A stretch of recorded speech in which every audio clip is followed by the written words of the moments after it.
হঠাৎ করে আজকে প্রধান উপদেষ্টার কার্যালয়ের সামনে আন্দোলনে আহতরা হঠাৎ করে অবস্থান নিয়েছে। আসলে কি কারণে অবস্থান নিয়েছে এই ঘটনা স্পষ্ট নয়।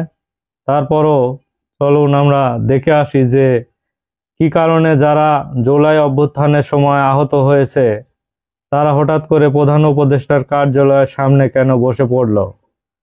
অন্তর্বর্তী সরকারের প্রধান উপদেষ্টা ডক্টর মোহাম্মদ ইউনূসের কার্যালয়ের সামনে অবস্থান নিয়েছে জুলাই আন্দোলনের আহতরা।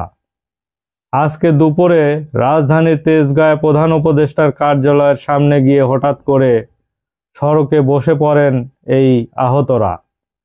আসলে কি কারণে বসে পড়েছেন তারা জানিয়েছেন যে আহতরা উপদেষ্টা কার্যালয়ের সামনে গেটে সড়কে বসে পড়েছে এবং তাদেরকে ঘিরে দাঁড়িয়ে রয়েছে পুলিশ এবং কার্যালয়ের নিরাপত্তার দায়িত্বে থাকা এপিবিএন সহ বিভিন্ন সংস্থার সদস্যরা।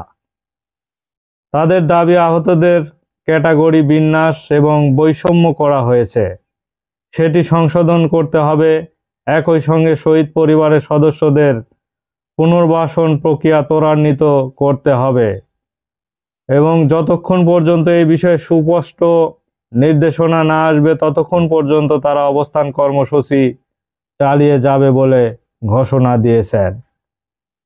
আসলে এখন বোঝা গেল কি কারণে তারা অবস্থান করেছেন। যারা আহত হয়েছেন সেখানেও বৈষম্য করা হয়েছে বলে তারা মন্তব্য করেছেন। যে বৈষম্যের বিরুদ্ধে এই ছাত্ররা সোচ্চার হয়েছিল এবং ফ্যাসিস্ট শেখ হাসিনাকে বিতাড়িত করতে বাধ্য করেছে, সেই কেন আবার সেই ক্যাটাগরিতে আহতদের মধ্যে আবার ভাগ করা হবে। তারা বলেছে অতি সত্বর এই ক্যাটাগরি থেকে বৈষম্য থেকে দূর করতে হবে, যেহেতু বৈষম্য বিরোধী আন্দোলন করতে গিয়ে তারা আহত হয়েছে এবং বহু ছাত্ররা জীবন দিয়েছে। তারপরও কেন এখনো বৈষম্য দূর হচ্ছে না বলে তারা হুঁশিয়ারি উচ্চারণ করেছেন। জুলাই আন্দোলনে আহত এবং নিহত রয়েছে এমন ব্যক্তি এবং পরিবারের সদস্যরাও এখানে রয়েছে। এমন সময় তাদের উপযুক্ত ক্ষতিপূরণ এবং পর্যাপ্ত সহযোগিতার বিভিন্ন স্লোগান দিতে থাকে।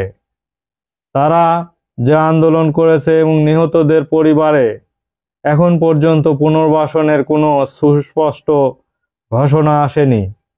এই কারণে তারা অবস্থান নিয়েছে যে এগুলা আমাদের সুস্পষ্ট ভাবে একটি ঘোষণা দিতে হবে যে আমাদের পুনর্বাসনের জন্য কি ব্যবস্থা এবং কখন কিভাবে করা হবে। এর আগে বিভিন্ন সময় আন্দোলন আহতরা স্বীকৃতি এবং পুনর্বাসনের দাবিতে রাজধানীর শ্যামলী এবং শাহবাগে উপদেষ্টার বাসভবন যমুনা অবরোধ করেছিলেন। তারপরও এখন পর্যন্ত এ বিষয়ে কোনো সুস্পষ্ট ঘোষণা কেন আসেনি তারা এটি আসলে জানতে চায়। যে বৈষম্যর কারণে বহু ছাত্ররা জীবন দিয়েছে, তারপরও বর্তমানে এই আহত এবং নিহতদের নিয়ে এবং শেখ হাসিনাকে বিতাড়িত করার পর যে একটি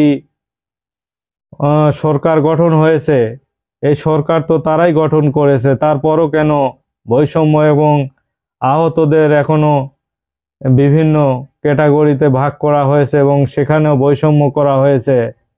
তারা এই নিয়েই তীব্র প্রতিবাদ করছে যে অতি সত্বর এই বৈষম্য দূর করতে হবে এবং যারা নিহত পরিবারকে সুস্পষ্ট ঘোষণা দিতে হবে যে তাদের কিভাবে পুনর্বাসন করতে হবে এবং এই কারণেই তারা অবস্থান নিয়েছে। দেখা যাক কি হয়। ধন্যবাদ সবাইকে।